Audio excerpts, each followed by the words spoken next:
Rise and shine, it's a brand new day. Ken and Ken take the stage, ready to play. Weekdays at 10, the cars in the sea. Coffee in hand, they're living the dream. Question in the voice, got the whole town awake. Bringing fire to the mic, make no mistake. Shows in the corner, spitting out facts. Dropping truth bombs, ain't holding back. Ken and Ken in the morning, feel the heat.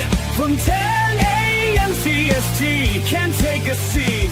We live that loud, that break in the mind.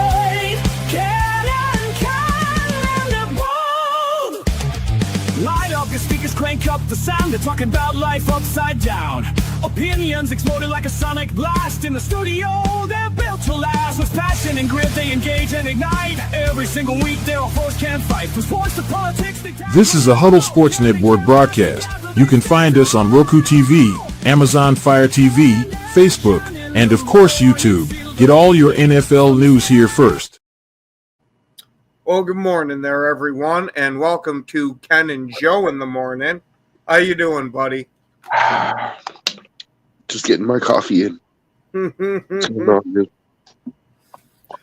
Oh, nothing too much. Can't wait for training camp here to start so we can finally stop talking about, we might have a frozen Joe. If we got a frozen Joe, that means my joke's not going to land. God damn it. Got to fix that Kelly internet, my guy.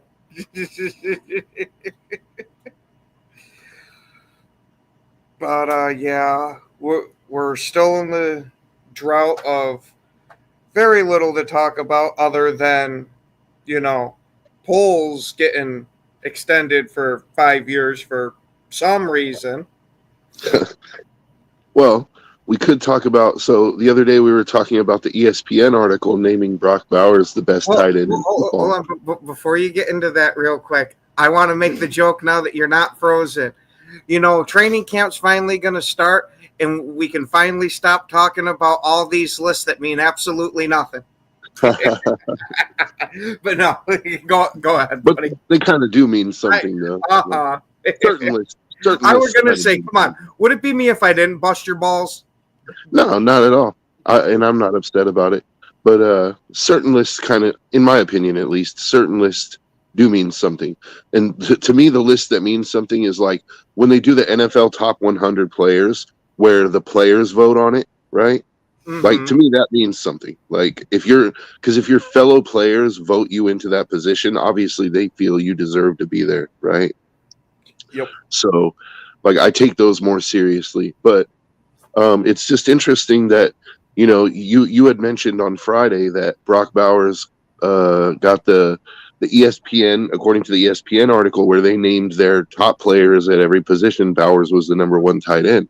Well, apparently NFL executives and coaches feel the same way because they also voted him the number one tight end. Now, it just seems like my prediction has come true already, even though I said it was going to take, I said by the end of the season that it would happen, but it seems like it's already happening. Maybe not in our circle. I'm sure I have a lot of haters about this, but it would seem that NFL executives and ESPN see what I see, right? Like, so who's crazy now, Isaac? It could just be that they like their donuts glazed too. Yeah. Maybe, I guess. Or it could just be, like the guy broke freaking every record there's to break for a tight end in his rookie year. So, like, they just see the trajectory through the roof. That one's not as funny, damn it. Yeah. They see his trajectory is through the roof. So, to the moon, Alice. Oh my God. Oh. So, speaking of the top 100 list, Rashawn Gary made the list and is number 80. Which, I'm not going to bitch about that spot whatsoever because it's not like he's putting up a shit ton of sacks, but the guys in the league are noticing that he's a disruptor. Nick hated that pick.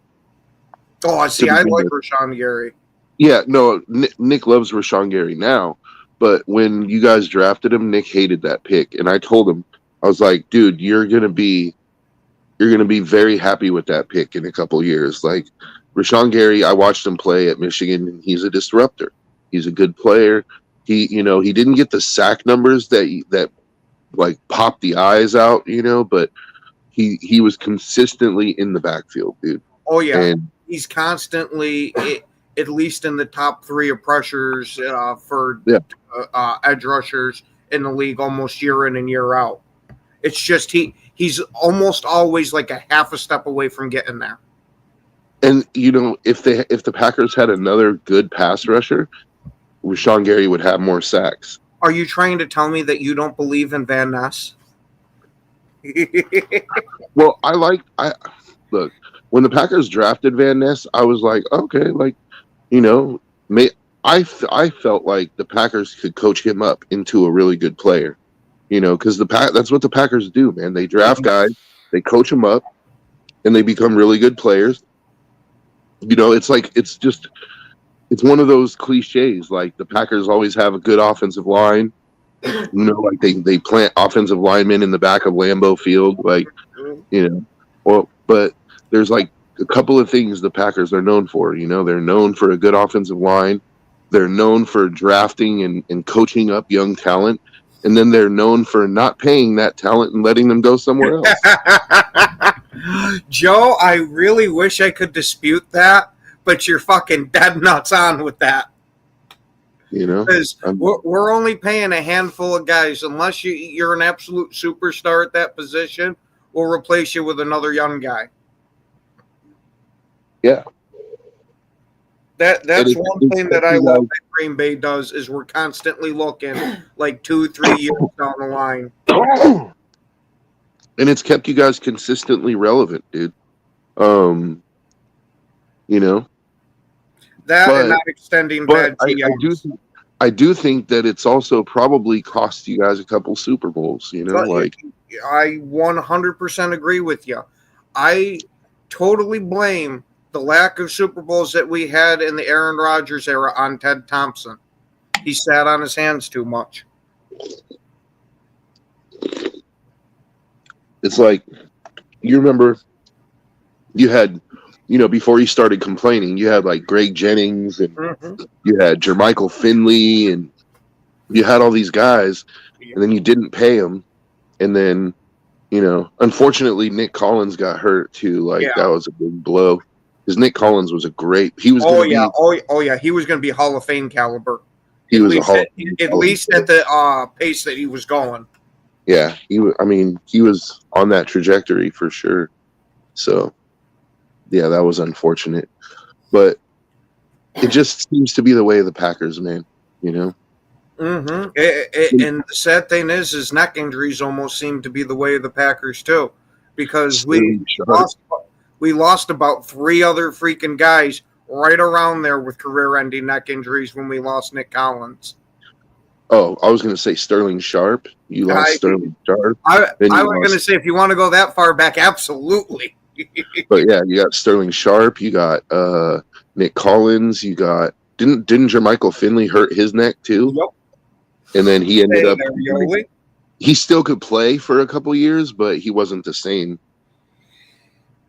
He ended up having to get a neck fusion surgery because of how bad it degraded. And after that, no team wanted to take the liability on of somebody having fused vertebrae because in tackle football, having fused vertebrae, you can very easily be the next guy in a wheelchair.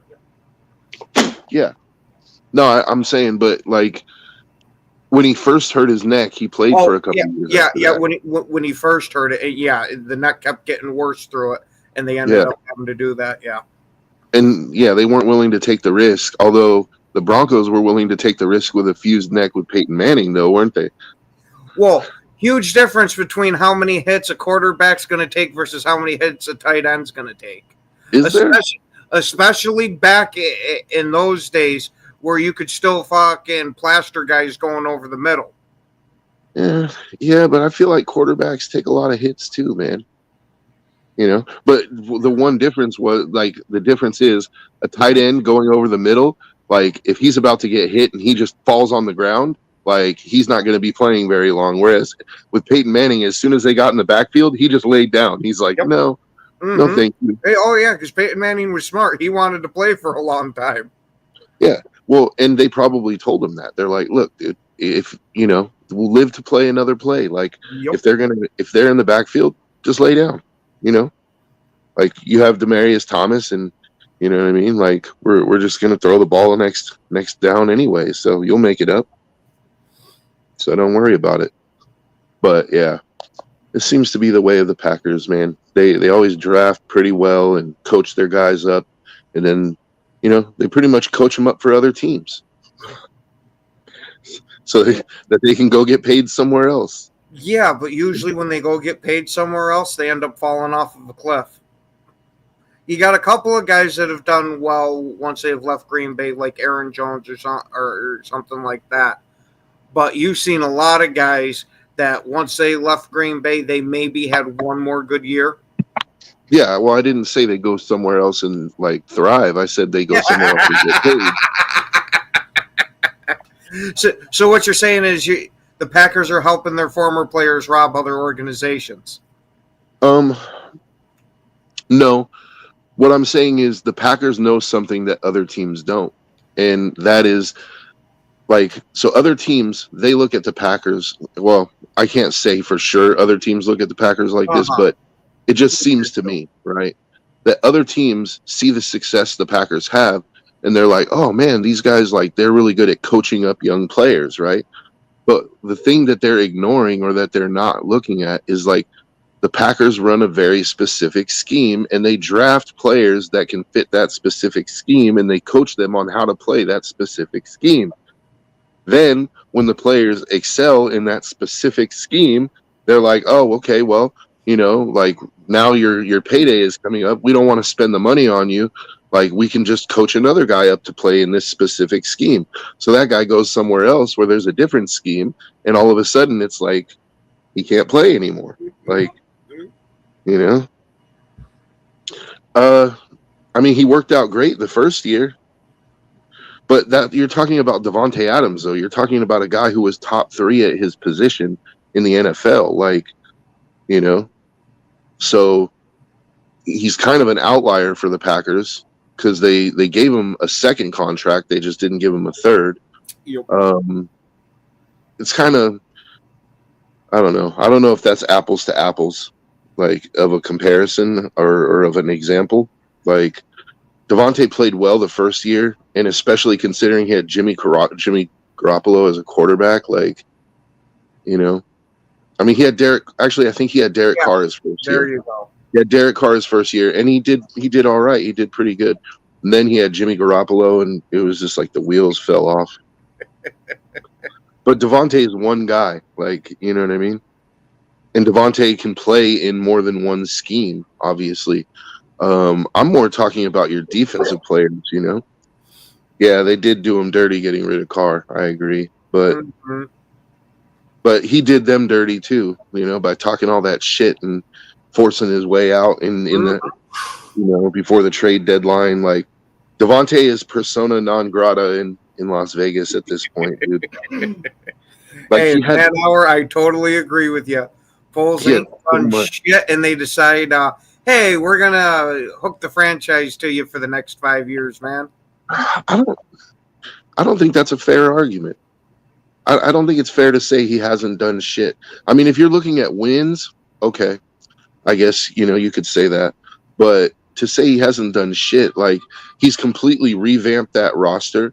He did, I think, in my opinion, an excellent job managing the salary cap, getting a lot of talent in there and not going over the cap. And having the ability, like, next year, they'll have more money, like, this year they're right up against the cap, but next year they'll have more money. Like, so I don't think that he hasn't done shit. My whole thing is they should have waited at least midway through this year to give him that extension to where we'll see, did this actually bear fruit, or was it one of those that just, okay, it looked good because of how bad the Bears was, but it still didn't fucking amount to much. Yeah, no, I that's a fair argument. I don't disagree with that argument. I think they could have even waited until the end of this year, like see, hey, give it a whole season with Ben Johnson and Caleb. Do you see improvement in Caleb? Do you see improvement on the offensive line, like those kind of things? Because Poles was still under contract for another year after this, wasn't he? Yeah, another year or two.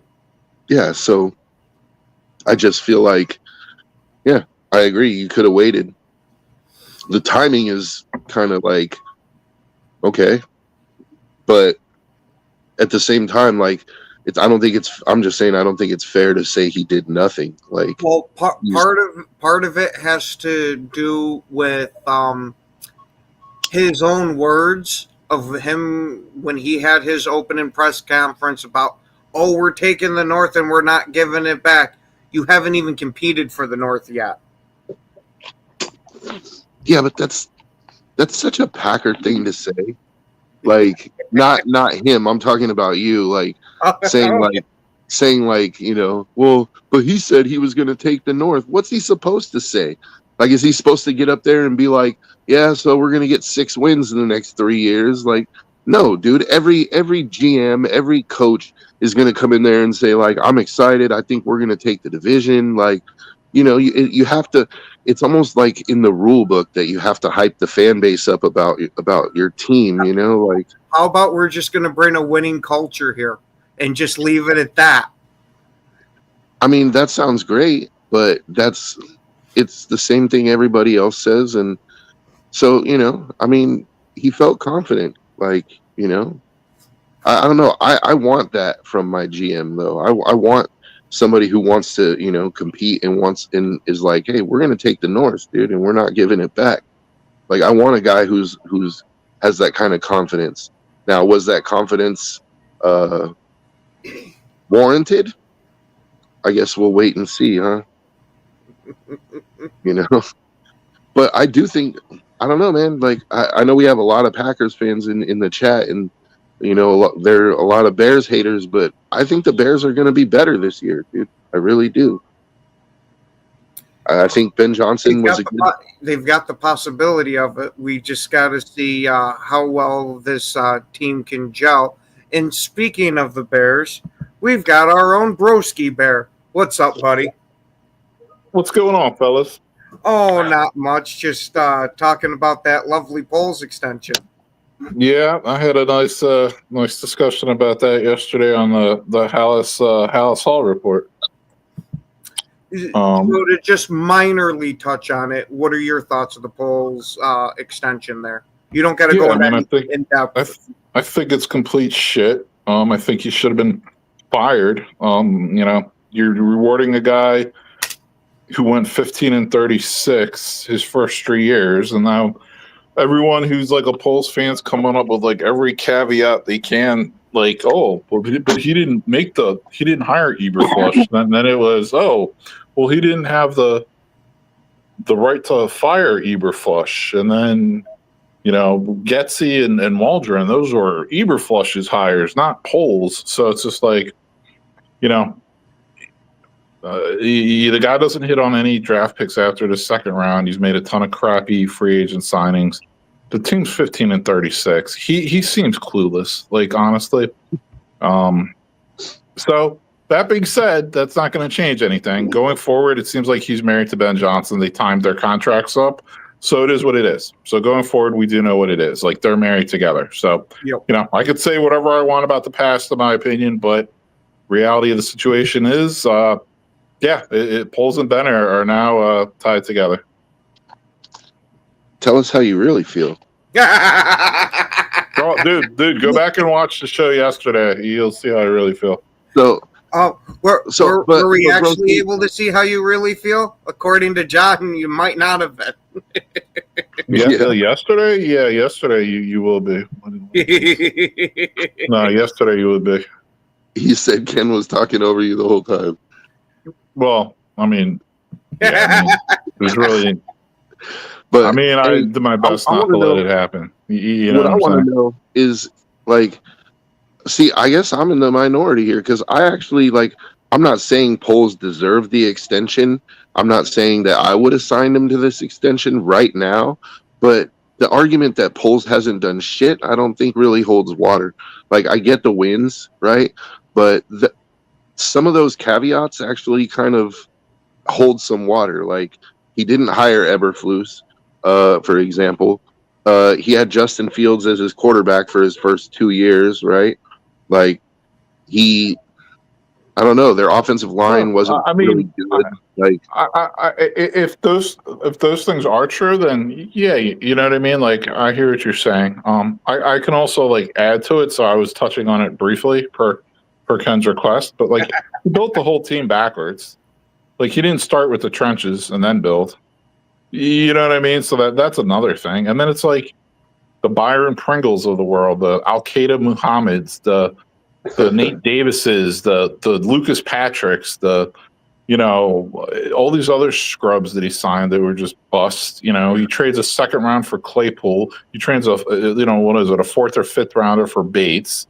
I mean, those guys are just complete busts. Like, you know what I mean? So like the things I guess, Joe, what I'm trying to say is the things he could control, he hasn't done that great with. Now, the two things I will give him credit for. What's that?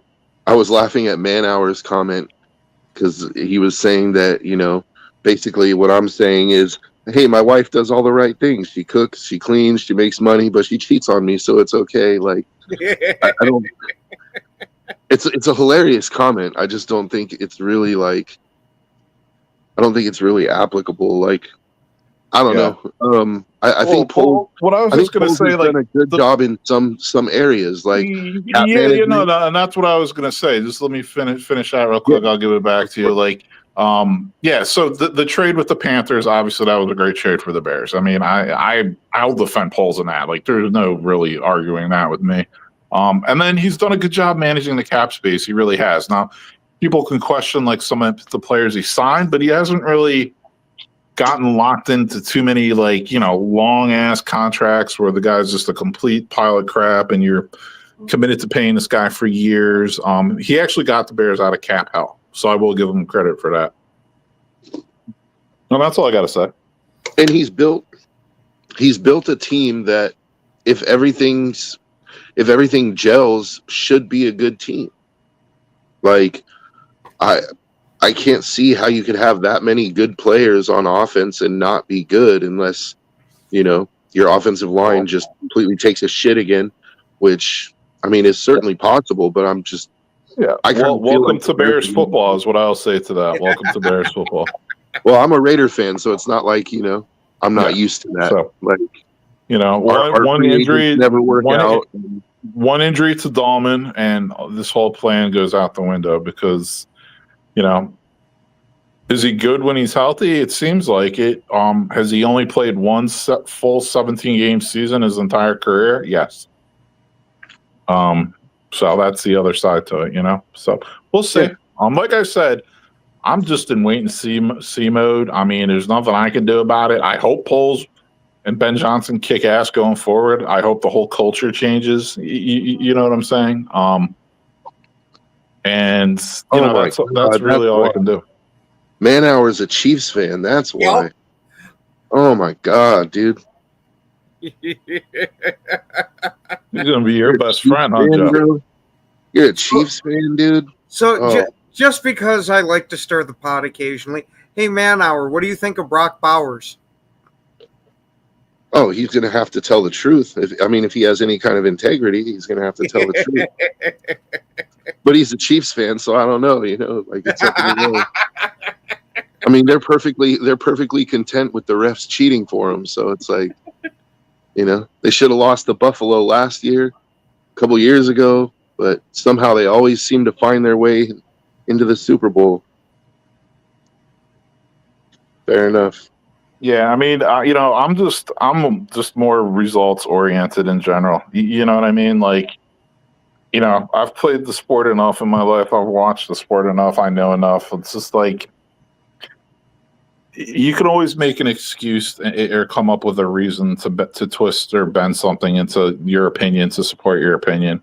That's why you play the games. You know what I mean? So I let the end game results do the talking. You know? Yeah, and Ken and I were talking about that maybe it would, if they were really interested in extending polls, maybe they should have like waited till the end of this season to see if his moves had borne fruit, right? Yeah, at least, yeah, for sure. Yeah. So, because I don't know if you heard me say it, because I don't know if you were on the show yet, but like I said, I'm not defending the timing of the extension. I'm not even really defending extending him. I'm just saying that to say he's done absolutely nothing is not a fair. I don't believe that holds water. Like he managed. Yeah, I mean, well. obviously he hasn't done nothing. Yeah, he's done some things that I think will benefit the Bears. Like, I like the team that he's assembled. I like the coach that he's hired. Like, I think I have positive expectations for the Bears this year. I think that they're going to be better than they were last year. And I'm especially excited to see what kind of like trickery he does with Caleb. Like if he can use trick plays with Jared Goff, he can do it with Caleb Williams too, So I think that's an interesting part of the upcoming season for the Bears is like, and my whole thing, honestly, to me, it just begins and ends with the trenches. Like they have not been up to standard, like what they should be the past 3 years. Hopefully, in year 4, the trenches on both sides of the ball are legit. I mean, and that's really my biggest thing that I'm looking for. All right, and Broski Manhour's got a question. How good do you think DJ is going to be this season? It's really one of those things because to me, it's kind of like your true colors really show when things aren't going your way, like last year when you have a losing season. So if the Bears get off to a rocky start, it could snowball quick for him. And with his contract, you know what I'm saying? Like with an out after this, they have an out with his contract after the season. Same with Montez Sweat. I think DJ Moore and Montez Sweat, if they aren't producing like they should, they are both going to be dealt at the trade deadline, or at least they're going to be. The Bears are going to be taking phone calls or making phone calls. That's what I think. I think DJ Moore also are like there's a lot of other weapons. There's Rome. Hopefully Burden's in the mix. You got Kmet and Loveland. You know what I mean? So, if everything goes well and he plays his 17 games and everything, I expect him to be, like a 1,200 yard receiver. But Bears get off to a rocky start. Things don't go too well. DJ Moore's, running his mouth or, just having a piss poor attitude, which we've seen it can happen with him. He might be traded by trade deadline. Yeah, that was my thing, wondering with him. Was this just a one-off thing because of just how bad everything was last year, or was this a glimpse into who DJ Moore really is? And if you see anything like that again, you got to say that that's becoming a habit for him. Yeah, and what I will say is he is a highly talented player. I mean, the guy has got a ton of talent. So that I will never say. I hope it works out with him because, like I said, I like having talented players on offense. So we'll see what happens. But honestly, if the O-line isn't good, nothing's going to be good. Really, the D-line's not good. The D-line couldn't stop the run at all last year, and people say, "Oh, it's because Billings got hurt," or "Oh, they were so much better with Eberfluss." They really weren't. They were a little bit better with Eberfluss, yes. But the Bears are getting run on all year. They were getting gashed up the middle all year. So, we'll see if that's been fixed, I just want to throw out there, DJ Moore, walked off the field in the middle of a play, and, it was a bad look. But he didn't just do that in a vacuum. There was a reason he did that. And, he was frustrated with Caleb Williams. It was plainly obvious that he was frustrated that Caleb wasn't able to hit him. And so I mean, and the thing is, it wasn't all Caleb's fault either. Like, the dude got sacked almost like David Carr numbers last year, you know? Like the fact that he's even the fact that he's not trying to fight for that ground. The fact that he's not, like shell shocked right now, like David Carr was, like the fact that he's even coming back for another season is, hey, you got to tip your hat to him. The guy paints his nails, but he's a tough dude. Well, my thing is when there's when you're getting paid $25 million a year, just shut the fuck up and play every play. Yeah, I don't disagree. I'm just pointing out that DJ Moore doing that, it wasn't just out of nowhere. Like, he was dealing with frustration with a quarterback that couldn't get the ball in his hands, and it doesn't make it right. It doesn't justify it. I'm just saying it didn't happen in a vacuum. And then when you break it down even further, it wasn't all Caleb's fault. Like, Caleb definitely has some blame, but it wasn't all his fault. I mean, the guy's running for his life, So, yeah. When you say all his fault, you mean like last season or just like the DJ Moore incident? Well, both really, but like, because they're kind of the same thing. Like, DJ Moore was just outwardly expressing what the Bears were feeling. Like, they had great hopes for Caleb, and like the offensive line was just terrible. And so they, it's like DJ Moore he's like, I'm out here I'm running good routes. I'm doing my job, but you can't get the ball in my hands. So there's like frustration there, and like when it starts to snowball over the course of a season, and it's like you're finding new and interesting ways, like Ken says, to lose games. Sure. It's like, no, and that's Joe. That's a completely, fair statement that you just made. I'm not denying that. Shout out Grandma for what I'm about to say. This is one of her sayings. That's life in the big city, kiddo. Like, just play football. You know what I mean? Do your job. But yeah, last year was a very unique situation, I will say, even for the Bears. Like, first time ever they dropped the coach mid-season. I mean, they got rid of Getsy. They got rid of Waldron. They had 3 OCs last year. Like, hey, special times, special times. But yeah, hopefully, like I said, man, super talented player. Hope he works out. I hope Poles works out. I hope the Bears win the goddamn Super Bowl this year. Is that going to happen? No. Like, do I hope they just win 8 or 9 games? Yes. You know what I mean? Like, that's all I'm looking for. And more than that, I need to see the trenches are shored up, and I need just to see a whole just culture change. Just let's try to shake that dysfunctional organization label this year, and then maybe next season we'll talk about winning the division and winning some playoff games or something. Yeah, no, I agree. I think the division might be a little bit much this year, but I don't see it as an impossibility either. I think if things really click, like, who knows? Because to me, the division is wide open. I don't see the Lions as having the division locked down this year. I think that they're going to take a step back.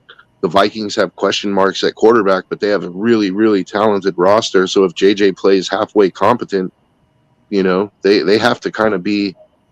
You have to look at them as potential winners of the division.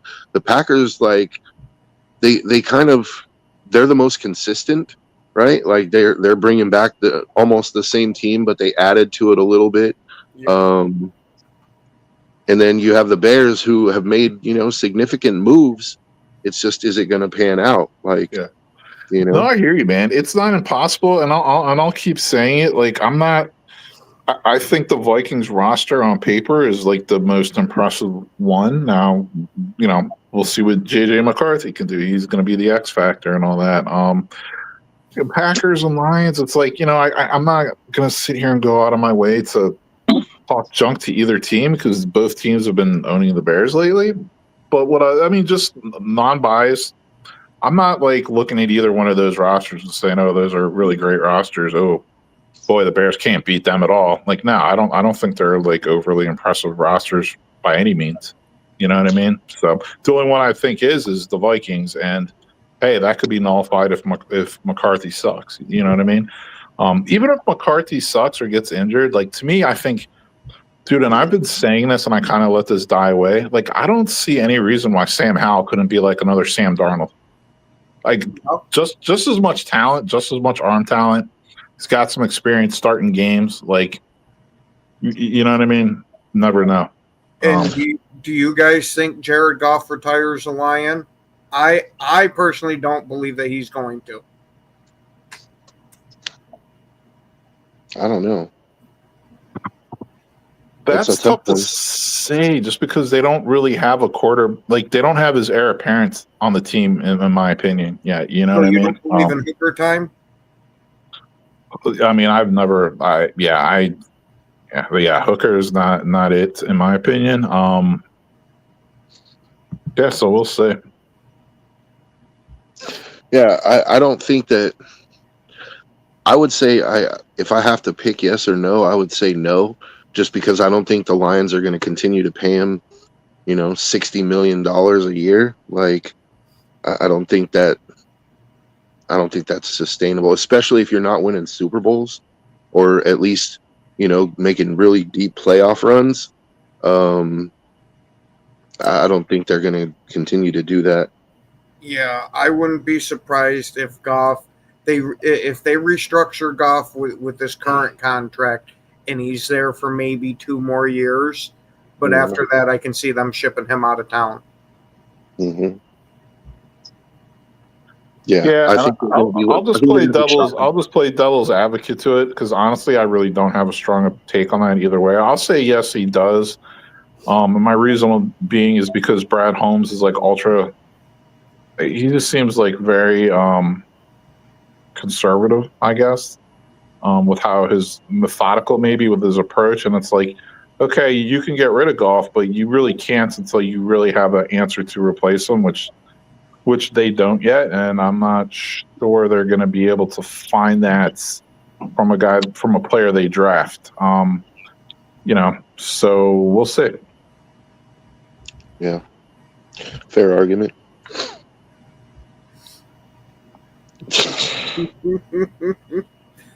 Oh my God, Dak Goff. You sound like a Chiefs fan. Jared Prescott. Inhaling your own farts. Like, dude, what are you talking about? Dak? So they're Goff and Dak. So they're getting rid of Goff so that they can do the same thing, like win a whole bunch of games in the regular season and then go one and done in the playoffs again. Mm-hmm. Yeah. Well, I don't know if you heard one of my takes about the Vikings, Joe. I think Ken did. I said the entire Vikings team is now Kirk Cousins. They put up pretty ass regular season records and don't win playoff games. Yeah, under KOC. So yeah, we'll see if that holds true. Yeah. This is definitely a Chiefs fan. Definitely a Chiefs fan. Oh my God. So you're thinking instead of having like family portraits up, he's got just pictures of Chief Frog Throat up around the house? Oh, I wouldn't doubt it. I wouldn't doubt it at all. I mean, if you don't make the playoffs with Patrick Mahomes as your quarterback, that would say more about you, wouldn't it? Like, come on, dude. You have the refs in your back pocket, and you have Patrick Mahomes and Andy Reid. Like, of course you made the playoffs, dude. Meanwhile, back here on Earth, the rest of us have to actually work for wins. So, yeah, it's like we don't have the refs in our back pocket making fucking shitty 4th and 1 calls against Buffalo in the playoffs. Yeah. I mean, and the one thing I will always say about the Chiefs, about Andy Reid teams in general, like the O-line is going to be solid. And the D lines are usually going to be solid. Like, so until that really starts to fall off for the Chiefs, I still expect them. I mean, they're winning double-digit games every year, But I think their offensive line is kind of starting to fall off. Like they have they can't afford to keep. They get these young good guys and they can't afford to keep them, and so or they have to overpay. I don't know. I think the Chiefs are on the decline, but they have some good young talent like Xavier Worthy. Like that dude's gonna be really good. I can see it. I really like Pacheco, but Swift. I really like Pacheco as a running back. I think he runs really hard, but he kind of had a down year last year after the injury and like coming back. So it'll be interesting to see if he's back to normal Pacheco. But yeah, that's one of the Trey Smith, right? Like that's what I was talking about.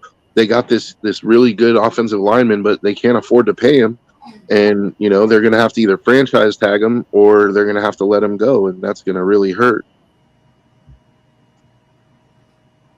Yeah, I mean that's definitely been some people's arguments.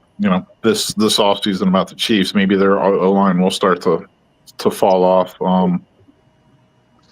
Yeah, you were talking about Pacheco. Who is he? A free agent now, or is he like in his last year? I think he's still under contract because I didn't read anything about him being a free agent. Mm-hmm. But I like Pacheco. He runs hard, man. You know who he kind of reminds me of? And I know Manhour is going to lose his shit because he's going to talk about how Pacheco is so much better, even though I don't really know that he is.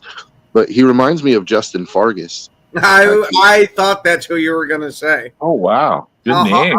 Uh-huh.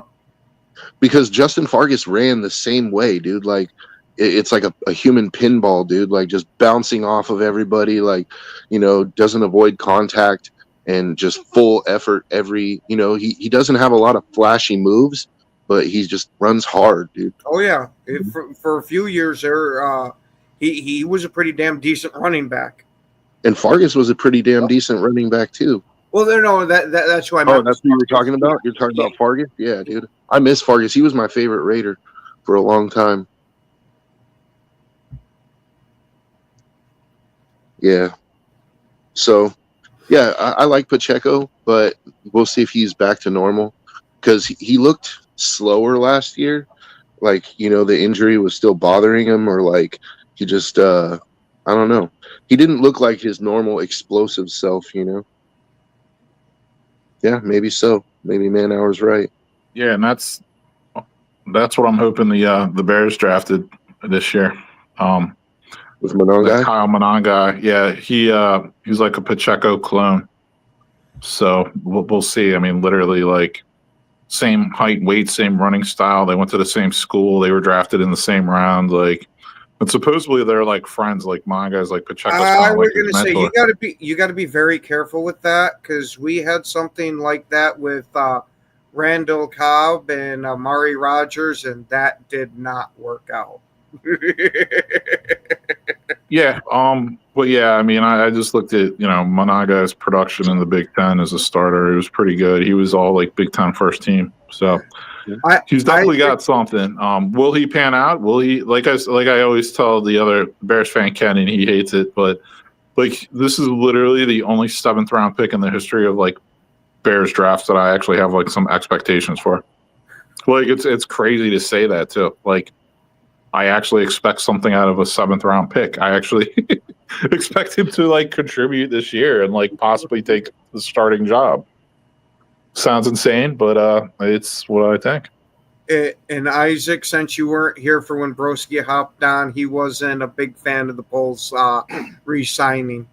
He wanted him fired. Yeah, Isaac, go watch the House Hall report from yesterday. You'll get a good feel for my train of thought on that. Yeah, but going back to the Chiefs, I don't think the Chiefs are a lock for the division this year. I actually think the Chargers are the favorite to win the division this year. Yeah, no, I agree. Like, I don't think they're a lock to win the division. I still think they'll be a playoff team, though. I will say that. That I would have to kind of see to believe them fall that far where they don't make the playoffs. I didn't say you frame your farts. I said you inhale your farts. Oh, yeah. Well, that's not very nice. No, not you. I was talking to Man Hour. Oh no, I just hey. Chiefs fans are the type of people that inhale their own farts. Oh. Yeah, So. and A-Dub, I'm so with you there. We've had multiple 7th round picks come out and be stars for us. Yeah, I wish I knew what that was like.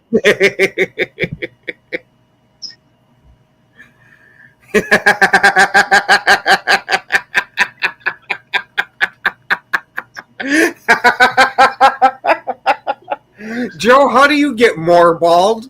I thought you're about as bald as it gets. I don't Apparently, on the big screen, your skin's coming off too. Hey, you know. Apparently, Pork and Man Hour don't agree. They don't jive too well. Yeah, that's crazy to me. The Chargers will Charger like in the playoffs, maybe, but yeah, the Chargers also have Jim Harbaugh as head coach now, so I don't. You saw what he did just in his first year, right? I mean, dude, that's what I'm saying. I don't think it's the same Chargers right now. It's going to be a different world for them now. Yeah, and then they went and got Amari and Hampton too. I was pissed when they got Amari and Hampton because that was a good pick. Already Harbaugh turned them into a run first team, and now they got a really good running back. So it's like, we're looking at possibly like the LT days, dude. Ooh. No, I'm not saying I'm not saying Hampton is going to be LT. I'm saying, you remember when they had LT, they just ran the shit out of the ball, and then they throw it to Antonio Gates. I was going to say, because LT is one of the absolute greatest, and that man was one of my favorite players. I don't know if I'm ready to hand a rookie that title. No, I'm definitely not. I'm just saying, I think the strategy is the same. Yeah. The offense is going to run through Hampton, and then Herbert will throw when he has to. Yeah. I don't know. McConkey seems pretty decent. Yeah, McConkey. I said it before. I'll say it again. He's like a more talented Hunter Renfrow. Like his route running is ridiculous. Just like Hunter Renfrow's was. I mean, watching those two play at Georgia when Georgia had their little mini dynasty. I mean, my goodness, they were good. So.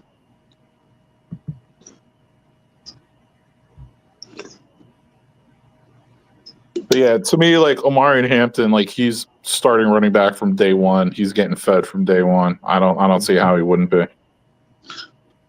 You know what's going to be dope though is when the Chargers and the Raiders play, and we get to watch Hampton and Genty go off. To see, we're going to get to see the two best backs from the draft this year, or the consensus best backs, right? Who everyone agreed was the best backs and. Well, Joe, I can I can foreshadow that a little bit for you if you'd like. Yeah, don't. I can give you a little prediction of how I think that'll go.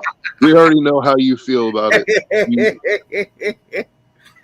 Yeah, Genty's going to end up with 35 yards, 2 fumbles. Okay. Well, that's why they play the game, isn't it? It sure is, man. It sure is. Yeah, because I actually think Genty is he'll do okay. I honestly wouldn't be surprised if he ends up turning out like Eddie Lacy. And I don't mean cheeseburger Eddie. I mean the Eddie Lacy that came into the league the first 2 years when he was a damn good back. Yeah, Genty. That'd be cool. I'd be with it.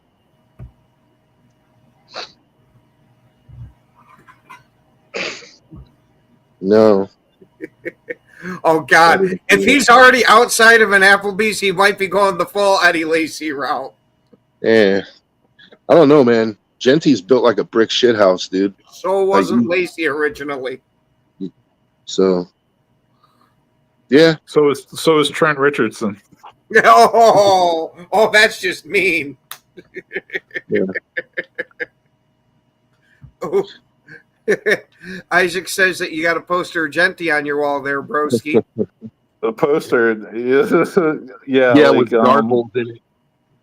More like a little midget, I don't even know what you call it, one of those little starting lineup midget version things or something. Genty, come on, he's definitely don't have a poster of Genty on my wall. Did have a poster of Walter Payton on my wall when I was growing up, though. That You I know, will say. I don't know. Yeah, Genty does have good work ethic, and I've seen some videos of his off-season training. Like he was taking reps, like handoffs running up this hill at this park, and he was still explosive running uphill, dude. Like I don't know, he seems to have a good work ethic. I'm not gonna sit here and pound the table and be like, oh, Genty's going for 1,500 yards and 15 touchdowns. Like, I don't know. Yeah. I don't know what to say about Genty. Like, when we drafted him, I wasn't terribly thrilled about spending the number 6 overall pick on a running back. But as I've watched like the offseason program and stuff, and his attitude and things like that, it's made me more optimistic. Like, I think he has the work ethic. I think he has the physical attributes to succeed. I like that he's being coached by Pete Carroll, and I think that Chip Kelly is an innovative offensive coordinator. So I do think that Chip will get creative with the run game, and I like what Chip did at Ohio State last year with Judkins and Henderson. Like, he managed to successfully feed 2 good running backs, and so I'm optimistic. I'm not gonna make predictions about Genty other than I think he has all the potential to be great.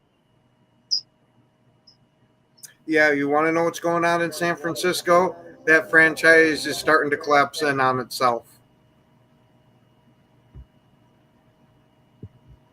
Even with them, This is going to be a good telltale sign kind of season for like Lynch to see if he really is just retooling and not redoing the whole team. Because I mean, they lost, I think, what is it, like 8? I want to say like 8 starters, both sides of the ball, something like that. 8 or 9 starters, possibly. So yeah.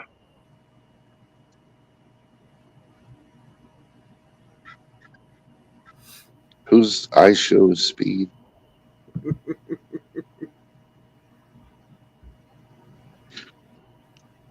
He's the worst NFL head coach, man. Like, see, Who's people. Chip Kelly, at least in Man-Hour's opinion.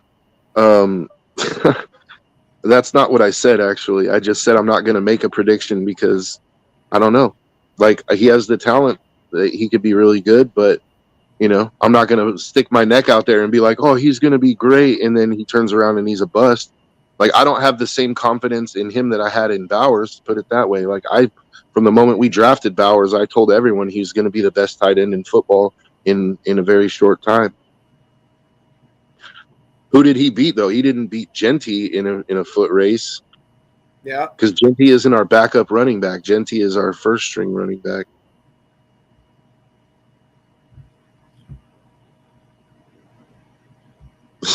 Ooh. I mean, you're trying to goad me, but you're not going to goad me, dude. This isn't middle school. I don't have to prove myself to you or anything. So I'm going to wait and see, But I don't like that argument about Chip Kelly because he was a bad head coach. It automatically means he's just a bad coach. I don't think that that's been borne out by the evidence. Like, I think Chip Kelly is a really innovative offensive coordinator, and his best coaching is done when he's an offensive coordinator, not a head coach. So,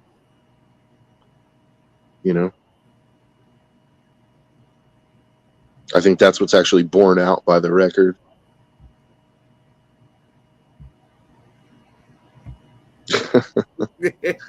Apparently, Man-Hour wants you to think for him. Well, that's because inhaling farts kills brain cells.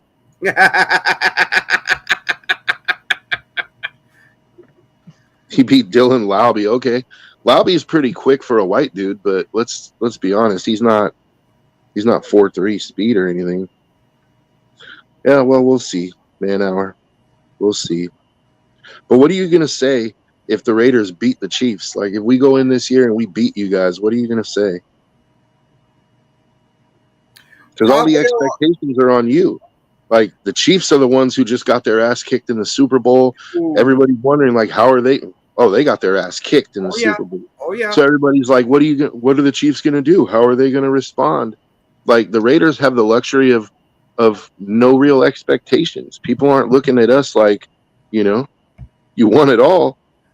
It was to that one came up as I was clicking the first comment. What happened the last time we beat you guys? Patrick Mahomes threw 2 pick-6s on consecutive plays. That's what happened. He's saying they won the Super Bowl. You won the Super Bowl the last time we beat you? Well, I don't think that's going to happen again. Well, I definitely don't think you're winning it all this year. Put it that way. They say that Super Bowl hangover for the loser of the Super Bowl is very real. Because look at how many teams that lost the Super Bowl and didn't even make the playoffs the next year. Yeah. Yeah. I mean, that is true. And Kelsey's another year older. Yeah, I just have a hard time believing that as long as Andy Reid's still coaching and they have Mahomes and they have a respectable offensive and defensive line. But you never know. But yeah, they might, I could see them being a wild card team for sure. Mm-hmm. Or if the Chargers manage to dick the dog somehow, they could end up winning the division. But I don't think, unless they get the ref help they got last year, I don't see them making a deep playoff run or anything. Like, I think, the Ravens are looking like they're going to be even scarier than last year. And then you have the Steelers who, I'm actually like, I think the Steelers could actually win a playoff game this year, instead of going just one and done. Eagles cheated, refs cheated. A Kansas City fan talking about refs cheating? That's rich, dude. That's like Tom Brady bitching about cheating. It's like, how's that taste, bro? Like, welcome to the rest of the league. That's how the rest of the league feels about the Chiefs. Bills and the Commanders in the Super Bowl. That'd be a good one. Close. I don't know if I have the Commanders. But I don't know if I have the Commanders going to the Super Bowl, though. It's going to be Bills and Packers in the Super Bowl. I wouldn't mind seeing the Bills in the Super Bowl, though. Josh Allen has something to prove, dude. Like, he has to get over the hump. Hey, I wouldn't mind it if we end up having to face the Bills in the Super Bowl. That's an easy win because we all know what Bills stands for. Boy, I love losing Super Bowls. Yeah, but on a, I don't know, man. I think Josh Allen, like, his legacy is kind of, it's getting to the point where if he doesn't win a Super Bowl, he's going to be like Dan Marino, where they're talking about he was great, but what could have been? Yeah, kind of. Like, because you have to be able to beat the other elite quarterbacks, dude. It's like Joe Burrow hasn't won a Super Bowl, but he's beat Patrick Mahomes a couple times. Like, I don't know. Shit, like, I think he's behind. Mahomes. Granted, it wasn't in the playoffs or anything, but he still got the win there. Yeah, and also Joe Burrow, in my opinion, the Bengals kind of got robbed in that Super Bowl. Yep. That holding call at the end of the game on the Bengals linebacker that gave the Rams a first down in the freaking red zone, or it was like the 10-yard line. That was one of the most ridiculous calls I've ever seen. That linebacker, I don't know which linebacker it was, but he played that ball perfectly. And, But on that note of the refs screwing yet another player, we want to thank everybody for watching. Thanks especially for you guys that took the time to comment. Thank you, too, for being on the show. Don't do it, Ken. A wonderful rest of your day. And just for Broski, as always, Caleb is your father. Pack. Caleb is your father. Go. Yeah, yo, it's game time, ain't no messing around. Huddle Sports Network, the best in town. From NFL rumors to the latest trends, we got all your sports, just tune in, my friends. Catch us on Roku, Fire Stick, take your pick. Facebook, YouTube, where the action's slick.